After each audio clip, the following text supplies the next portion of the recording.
A man accidentally discovers a 100-pound lead capsule in an abandoned hospital, and he immediately starts having crooked thoughts. He tells his companion to take out the toolkit right away, and in no time, they pry open the tightly sealed bottom of the lead capsule, pulling out a core containing radioactive elements from within. Right after that, the two of them deliver the core to a scrapyard. Evanildo, the scrapyard owner, doesn't recognize the object either, but he doesn't refuse it and accepts it for recycling right away. At this moment, they have no idea how serious the situation is, and the young man is over the moon the instant he gets the money. What's terrifying is that the ignorant Evanildo thinks he's scored a great deal, unaware that he's about to pay a devastating price for it. Even more frightening is that two employees at the scrapyard take apart the lethal object that very night. Just as Evanildo is turning off the lights to head home for the evening, he notices something unusual and rushes over to check it out. He discovers a beautiful blue glow emitting from inside,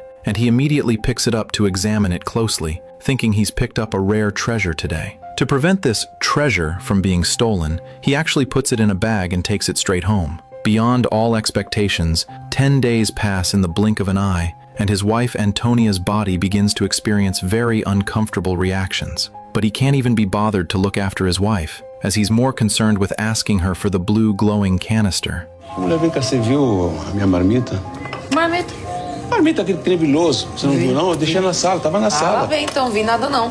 Como não viu? He searches for ages but can't find it, and Antonia tells him that the glowing container is a bit eerie because she feels a wave of dizziness every time she finishes washing it. However, Evanildo doesn't take it seriously and turns around to leave the house. The moment he steps out, Antonia immediately takes a woven sack out of the cabinet, hands it to Raimundo to carry, and then they actually hop onto a bus with no hesitation. They have no idea that this unconscious move will bring a massive disaster to the local villagers. Yet this is only the tip of the iceberg, as they soon arrive at the health department building carrying the bag.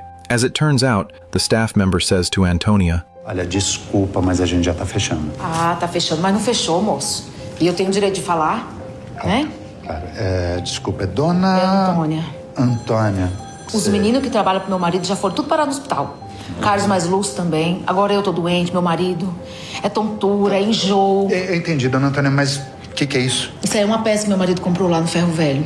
Uma peça de ferro? É.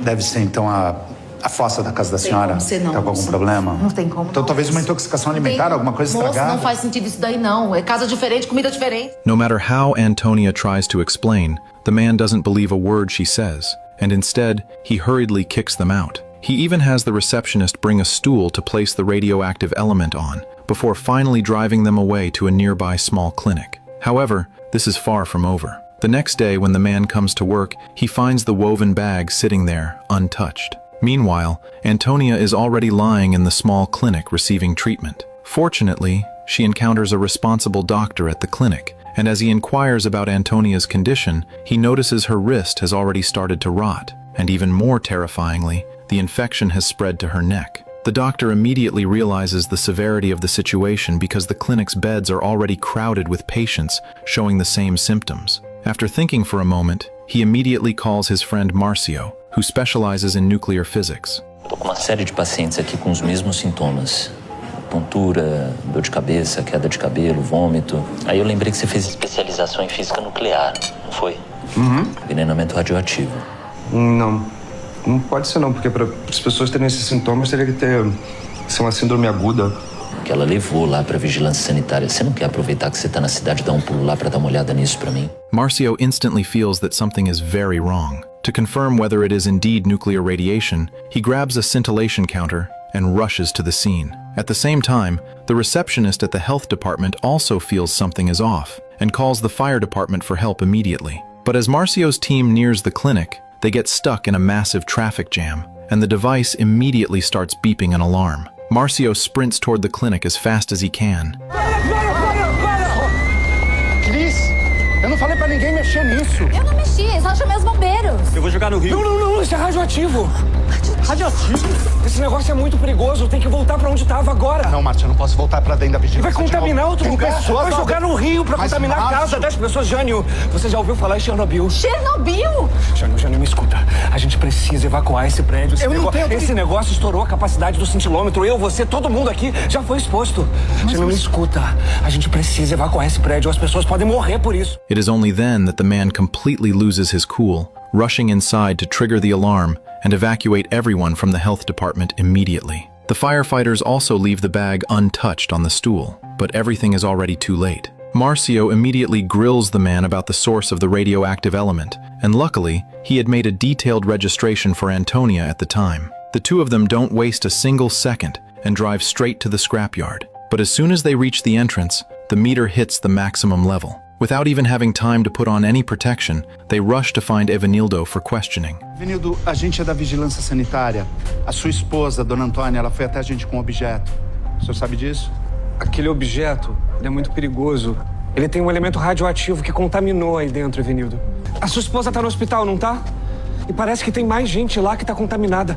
Tem contaminação nesse ferro velho, meu amigo, e ela é muito alta. To their surprise, Evanildo won't listen to a word they say, and even prepares to call over two of his buddies to beat them up. No matter how Marcio tries to reason with him, Evanildo simply refuses to listen. In the end, Marcio only manages to find out where the radioactive element came from. The two of them head straight to the abandoned hospital, only to find that the radiotherapy machine inside has long since been reduced to nothing but a hollow steel frame. What infuriates Marcio is how medical professionals could just abandon such a lethal object and leave it unattended. Seeing the situation spiral out of control, they immediately seek out the city's health minister, Souza. But unexpectedly, he is only concerned about his own political career and shows absolutely no sense of responsibility or accountability. A gente precisa evacuar toda aquela área para fazer a medição e a descontaminação. Eu nem tenho poder de fazer isso. Bom, então fala com o governador. E se não tiver nada? Você assina um papel assumindo a responsabilidade? Não existe a menor possibilidade de não ter nada. Secretário, me escuta. Eu fiz as medições e fora do ferro velho ela já está altíssima. To convince Souza of the gravity of the situation, Marcio immediately dials the number of Dr. Orenstein from the National Nuclear Department. Realmente tinha uma máquina de cobalto lá, mas ela foi retirada. Certeza, doutor? Porque eu vi... Realmente tinha uma outra máquina lá. Só se ela ficou, porque aqui não foi comunicado nada. Não dá pra saber se ela foi retirada ou não. Não, era de Césio, 137. Um dos isótopos de Chernobyl. Isso. Sólido ou em pó? Era uma daquelas obsoletas, sabe? Em pó. Upon hearing the response, Marcio is completely stunned. Dr. Orenstein is even more shocked and tells Marcio to evacuate the crowd first, promising to head to the cesium-137 leak site immediately. To avoid any responsibility or risk, Souza takes Marcio directly to the governor's office. Marcio immediately explains the severity of the incident to Governor Roberto. After hearing the news, Roberto immediately clears out the city's largest stadium to quarantine the radiated citizens. Meanwhile, at Evanildo's house, he is still having a gathering with relatives when a knock suddenly comes from the door. But when he opens the door, he is totally dumbfounded as a swarm of police officers appears outside. Yet Evanildo is still prepared to go head-to-head with the officers at this point. But just then, there is a sudden twist in the situation. Realizing things aren't right, Evanildo finally leads his family onto the quarantine vehicle. By now, severe hair loss has started to appear on the back of his head. Soon, they are successfully transported to the quarantine zone. However, the quarantine work has only just begun, because hundreds of radiated individuals are completely untraceable. In an instant, Dr. Orenstein from the Nuclear Commission arrives on the scene, and Marcio provides the professor with a detailed report on the specifics of the cesium leak once again. Márcio, qual foi o critério que você usou para isolar as casas? Obviamente eu não tinha um protocolo. Então usei o máximo de radiação autorizada, 0,1 milirem dentro das casas, 0,5 do lado de fora. Eu só tinha um cintilômetro. Então eu não consegui medir com precisão o grau de radiação de nada. Not only does Dr. Orenstein customize a perfect plan on the spot, but he also brings a more advanced precision instrument. They rush to the health bureau overnight, but beyond all expectations, the test results leave Dr. Orenstein in utter shock. He immediately explains the situation to Roberto. Soon, Geiger acusou a dose máxima.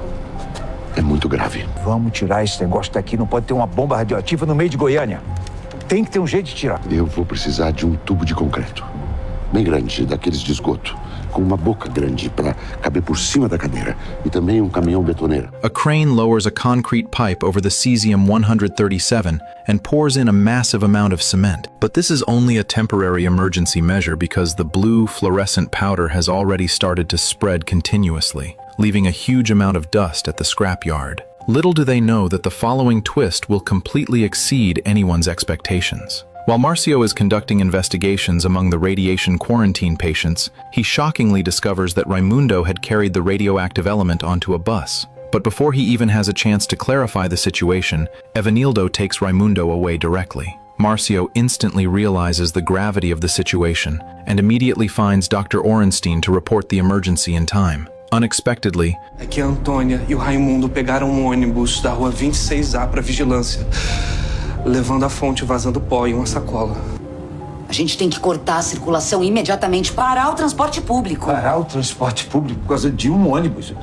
Vamos com calma. Roberto flatly refuses the nuclear department's plan because he is afraid it might impact his political career. Souza even adds fuel to the fire by scolding Dr. Orenstein. Dr. Orenstein can only shake his head in frustration. Immediately following that, Roberto and Souza storm out and slam the door, leaving the elderly Dr. Orenstein stranded in the office. Seeing that waiting any longer will only result in more civilian victims, right at that moment, Marcio proposes an emergency contingency plan. He doesn't dare to delay for a single second and turns around to head to the town hospital. Taking advantage of the gap while conducting tests for Antonia, he asks her about the detailed route of the bus ride. Fortunately, Antonia quickly informs him of the boarding location and the bus route. Meanwhile, on another hospital bed, the scavenger's arm suddenly becomes racked with unbearable pain. Seeing this, the nurse immediately injects him with a vial of sedative before his emotions finally stabilize for the time being. However, it is not over yet.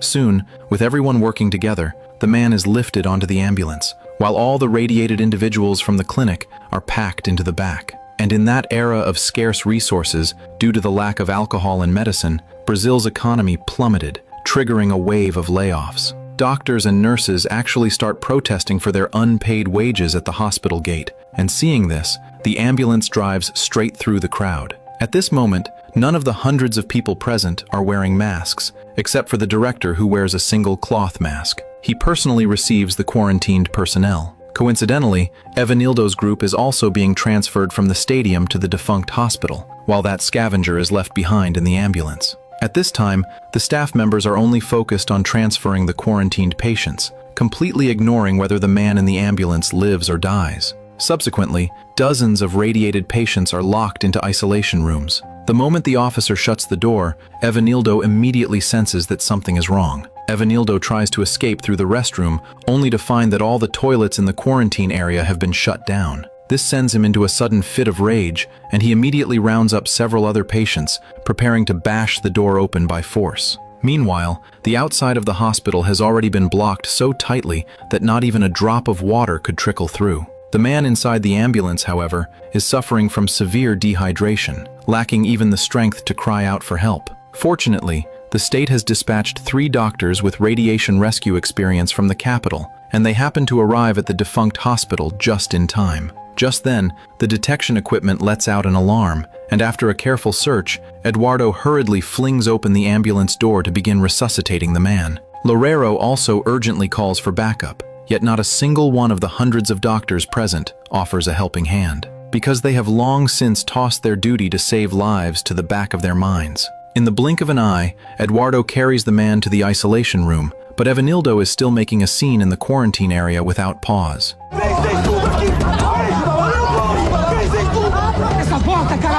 At this life or death juncture, the director arrives just in time to defuse the crisis. The man is also carried into the quarantine area, and luckily, after a round of emergency treatment by the doctors, he is pulled back from the brink of death. Meanwhile, Evanildo is left completely dumbstruck by the shock. But things are not that simple at all. Due to the inaction of the relevant authorities, Dr. Orenstein has no choice but to personally inspect the contaminated zone. What's terrifying, however, is that soon enough, the device in Paula's hand sounds the alarm once again. Dr. Orenstein realizes immediately that someone has dumped cesium-137 into the sewers. Paula takes the instrument and starts checking along the sewers immediately, only to discover a small river. But as Paula questions a woman, her words leave them utterly shocked, as all the villagers' drinking water and sewage are mixed together in this very river. Even more horrifyingly, an even more terrifying scene unfolds as Dr. Orenstein and Paula enter this villager's home for an inspection. The woman has actually treated the radioactive elements directly as a religious offering.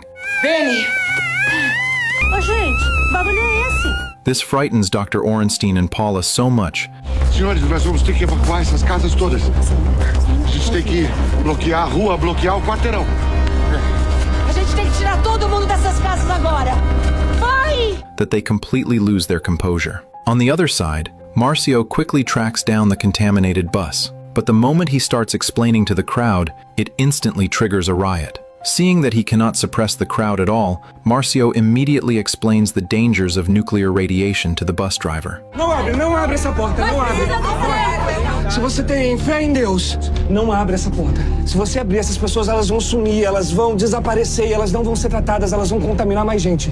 Então a vida dessas pessoas e das pessoas lá fora estão nas suas mãos. Fortunately, the driver is a righteous man who does not open the doors without permission, but instead drives the bus straight to the quarantine zone. However, at this time, Governor Roberto is still spreading fake news in front of the media, stating that all contaminated personnel have already been quarantined. As it turns out, before he can even finish his speech, Marcio arrives escorting a whole busload of contaminated passengers. A clever reporter takes advantage of this gap and shoves the microphone right in front of Marcio. Ônibus radioativo circulando pela cidade de Goiânia. Senhora, aqui por aqui, sim, mas o mais importante é que todo mundo que pegou essa linha 008 rodoviária nas últimas 48 horas venha para o estádio municipal ser medido o mais rápido possível, é isso. Marcio also leverages the power of the media, hoping that more citizens exposed to cesium-137 radiation will come forward for treatment. Meanwhile, Roberto is still only thinking about his political career, yet everything is far from over, as the spread of radioactive materials soon alarms the top brass of the military. Ciência em estado grave que precisam ser transferidos urgentemente. Nós temos 6 vagas. Olha, faz o seguinte, escolha os mais graves, Transfiram para cá com urgência que a nossa equipe vai se encarregar deles. At this point, even the doctors find themselves at their wits' end. What's worse, however, is that Dr. Orenstein and Paula report an even more severe disaster to Roberto. Temos que bloquear ruas. Na verdade, bloquear quarteirões inteiros. O césio contaminou o solo e o esgoto de uma das casas e o pior, com o vento e a chuva ele pode chegar no córrego que passa atrás das casas e piorar muito a situação. To make matters even more hair-raising, a heavy rain begins to pour from the sky at this exact moment. While driving, Marcio is shocked to find that the radiation detector suddenly emits a burst of alarm sounds. Just as a truck passes by, Marcio instantly senses that something is wrong, and without a word, he pulls a U-turn on the spot, forcibly cutting off the normally driving heavy truck. When Paula checks it with the detection instrument, the meter hits the maximum level once again. Marcio doesn't dare to delay for a second, immediately clarifying the truck's point of origin, and in an instant, he has the driver lead the way to the scrap packaging station. To their even greater surprise, every single waste cardboard box at the packaging station has been severely contaminated by cesium-137. A gente precisa descartar todo esse papel e isolar o depósito por enquanto. Não, nada disso, rapaz. Eu tenho 6 filhos pra criar, eu tenho funcionários pra pagar aqui. Amigo, esse papel tá radioativo. Quem encostar nele vai se contaminar, tá bem? Você não tá entendendo. Tem famílias que dependem desse negócio, rapaz.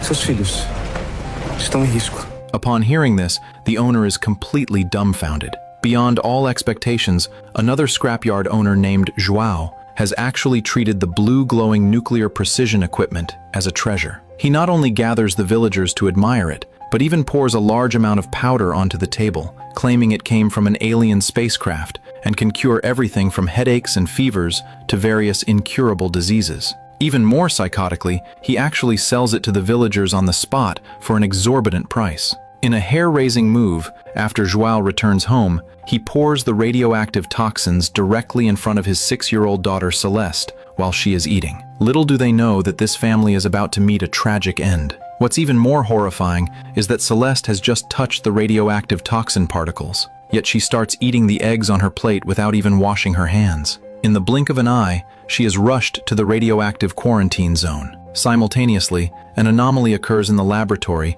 as cesium-130-37 toxins are detected in the bodily fluids of a radiated person, and the detection equipment hits the maximum level once again. The doctor in the lab panics instantly, because if toxins are detected in the samples, it proves that the entire city's drinking water system has also been severely contaminated. A dose de radiação é tão alta que ele não conseguiu medir de perto. The doctor doesn't dare to delay for a second and reports the situation to his superiors immediately. Dr. Eduardo, é Esther do IRD. Oi, Esther. Eu tô com o resultado dos exames aqui, eu não tenho boas notícias. Vocês têm que transferir para o Hospital Naval imediatamente Josias, Valêncio, Arthur e Antônia. Eu nunca vi índices de contaminação interna assim. Os órgãos, os tecidos, eles estão sendo irradiados sem parar.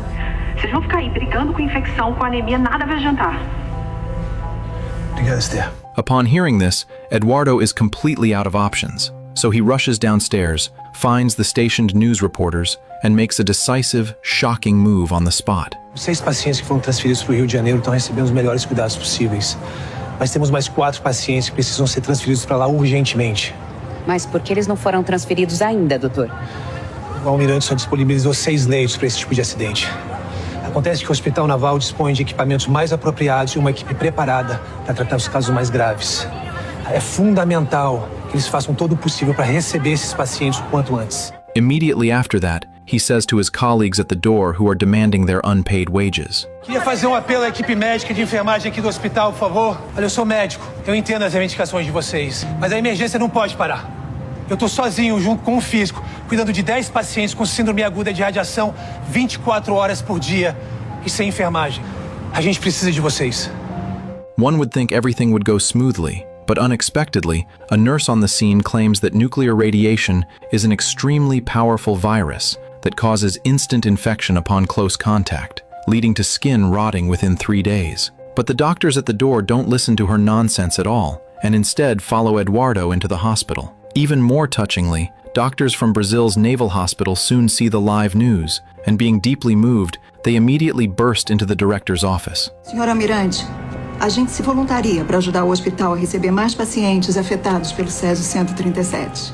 Meanwhile, the Brazilian Federal Bureau of Investigation also gets involved, immediately questioning the hospital's operators. However, the unscrupulous merchant not only starts making excuses to dodge responsibility, but also uses a very aggressive tone, showing no intention of being held accountable for this radioactive toxin incident. Seeing that Vieira is determined to get to the bottom of it, he immediately shows off the network of connections backing him. Seeing that his background is far from simple, they have no choice but to release him in the end. Beyond all expectations, a mysterious woman finds Vieira the very next day and tries to persuade her to drop the investigation and stop hounding the former hospital operator, or else she will be dismissed and investigated. But the righteous Vieira fires back at her directly. While Roberto holds a press conference to stabilize the city's mood, he directly pushes Dr. Orenstein from the National Nuclear Energy Department to the front stage. At this point, Dr. Orenstein hasn't even received the test report on whether the drinking water is safe. Césio pode ter chegado na casa das pessoas? Dr. Orenstein, para a gente deixar bem claro para a população de Goiânia, a água está ou não está contaminada. A indicação é beber ou não beber água encanada.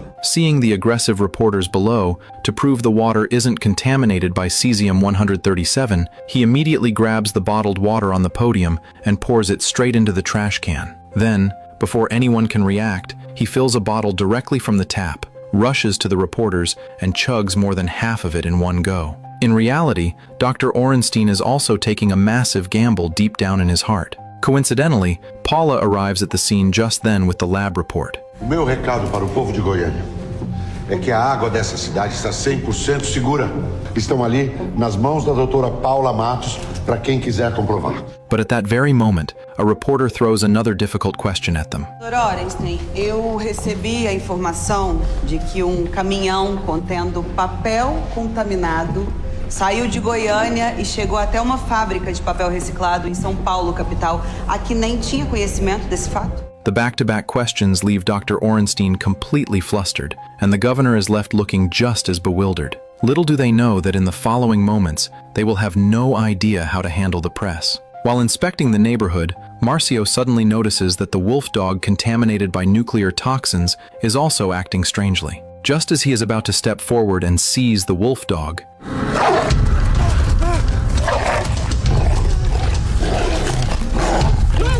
Right at this critical moment, his companion rushes over and finally scares away the wolf dog. But it is already too late, as a hole has been bitten into Marcio's hazmat suit. Not daring to delay for a single moment, he is admitted to the hospital for isolation in the blink of an eye. By now, Marcio has been working for 3 days straight without closing his eyes, and he is subsequently taken to the gym by doctors to have his physical stamina tested. He uses this method of pedaling a bicycle to flush out the cesium-137 toxins from his skin through sweat. However, Marcio's lab results are far from ideal, as he is suffering from severe anemia and his lymphocyte count has reached an all-time low, requiring him to be treated as a potential radiation patient for the time being. It is only now that Marcio feels a sense of lingering fear, especially since his wife is 4 weeks pregnant. Yet he doesn't dare tell his wife the truth about his isolation. Little does he know that his chances of survival are about to become very slim. Meanwhile, 6 other critical patients are also sent to the Naval Hospital just in time. At this juncture, a doctor experienced in handling nuclear radiation, who was invited from Russia, happens to arrive at the hospital. Evanildo has also fallen into a coma by this time. Antonia arrives at the isolation zone, only able to steal a glance at him from a distance. 3 days later, Antonia's bodily functions begin to fail, as she not only coughs up blood and loses nearly all her hair, but also starts to gradually go blind. Unexpectedly, Evanildo miraculously wakes up and sneaks out of the isolation room, wanting to catch one last glimpse of his wife in the intensive care unit. Fortunately, he is caught red-handed by the duty doctor, who puts a stop to his reckless behavior. But before they can even react, an accident occurs with Celeste, who had accidentally ingested the cesium-137. As the doctors rush in, they find that Celeste has developed a fever of 40 degrees and has begun to have uncontrollable nosebleeds. Seeing the patient's conditions worsening, the medical team from Russia clashes with the local Brazilian team over the treatment protocol. The Russian doctors believe in adopting a conservative treatment method, while the Brazilian doctors want to gamble on the latest techniques. Right at this moment, Dr. Joanna brings a piece of good news. O tratamento ele ajuda a aumentar a imunidade dos pacientes porque estimula a produção dos glóbulos brancos. Nunca ouvi falar isso antes. Efeitos colaterais? Nenhum até agora para leucemia. E desde quando? Ano passado, nos Estados Unidos. E foi aprovado pelo FDA, pelo menos? Então, eu vou te mandar o fax com o estudo que eu li. However, the Russian doctors still insist on their conservative approach, claiming they have handled the Chernobyl nuclear disaster before. The two teams reach another deadlock just like that. In order to determine the best treatment plan as quickly as possible, both sides hold one final exchange that afternoon. With science, and science has its limits, unfortunately.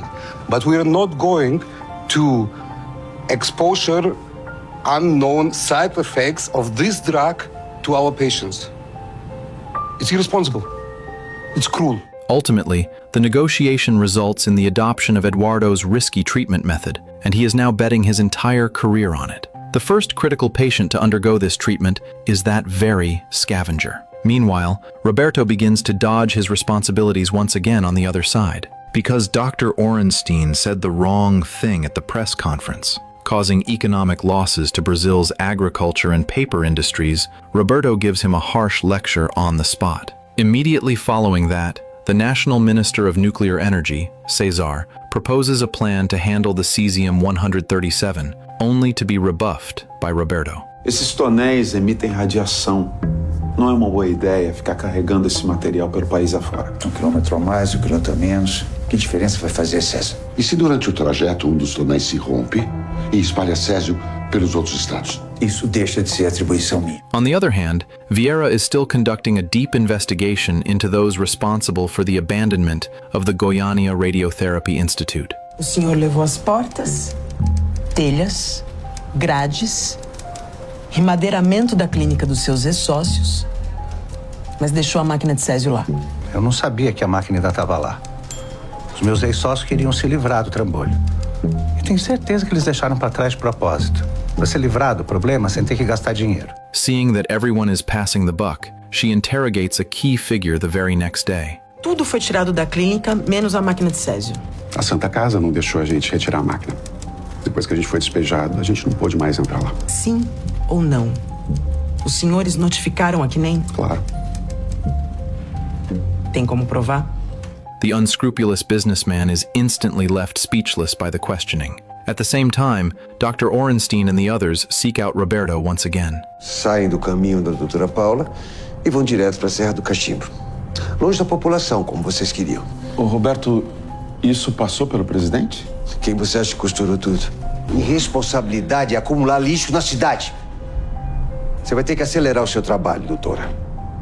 Bom, amanhã chegam mais tonéis. In the end, Dr. Orenstein leaves the office in total disappointment. The following day, staff members begin the process of disposing of the nuclear contamination sources. In order to find a scapegoat for this nuclear leak incident, the governor actually sets a trap for Dr. Orenstein from the National Nuclear Energy Commission. The next day, he summons Dr. Orenstein to his office and orders them to transport the nuclear waste to the Cachimbo Mountains. Dr. Orenstein and Cesar have no choice but to bite the bullet and accept the mission. However, the next day, several tribal chiefs from the Cachimbo Mountains appear on the streets of the capital to stage a protest. Immediately, Roberto devises a second contingency plan. O Congresso Nacional aprovou e o presidente da República sancionou há pouco uma lei que estabelece que cada estado brasileiro é responsável por acomodar seus próprios rejeitos radioativos. Soon, construction sites are selected and projects are rushed in various locations. Immediately after being discharged from the hospital, Marcio takes on the responsibility of leading the nuclear waste transportation. Under his supervision, concrete blocks weighing tens of thousands of tons are quickly hoisted onto trucks. Just as they think everything is going to proceed smoothly, the transport truck hasn't driven very far before it is intercepted by tens of thousands of villagers. Seeing the crowd growing larger, Dr. Orenstein has no choice but to go down and communicate with the village chief personally. Esse caminhão, ele precisa passar. Não é só o caminhão radioativo, Bruno. Ninguém vai passar aqui. Não, mas esse caminhão não é radioativo. Tanto faz. A gente não vai deixar vocês virem aqui e jogar essa bomba aqui e sumir, não. Mas acontece que é perfeitamente seguro. Ah, é? Então leva pra sua casa, jovem. Realizing that communication is futile, the group can only turn around and head back. Even more unexpectedly, Roberto actually shows up at the scene to conduct another round of negotiations with the village chief. Eu já entendi como é que eu te ajudo. Agora como é que você vai me ajudar? Se vocês liberarem a estrada, eu prometo começar a procurar imediatamente outro lugar para o depósito. Uma semana? 2 dias.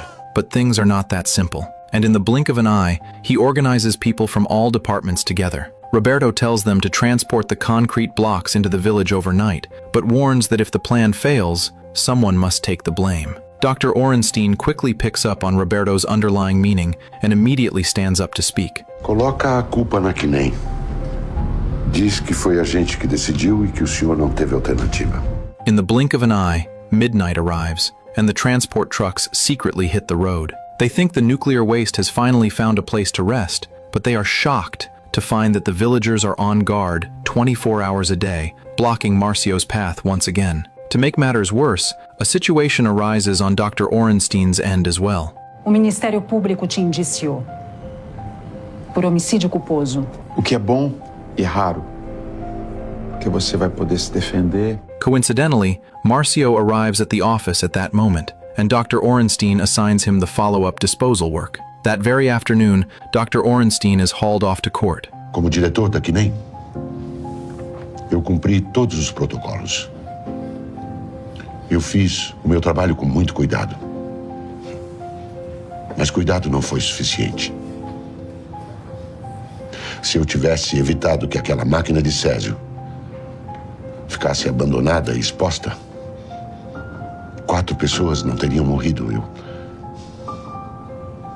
Eu fui ao enterro de 2 delas. As it turns out, before Dr. Orenstein even arrived at the court, an accident occurred at the hospital. Celeste and 3 other critical patients have unfortunately passed away from emphysema caused by the cesium-137 radiation. However, a conflict breaks out just as they are preparing for the burial.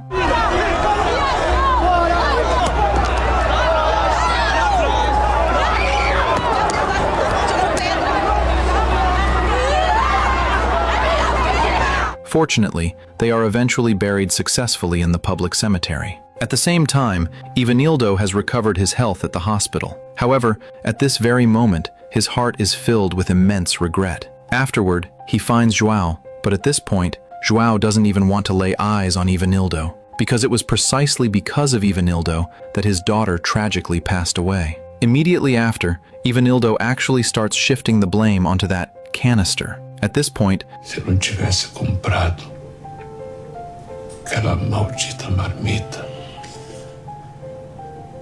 amaldiçoada, nada disso tinha acontecido, né?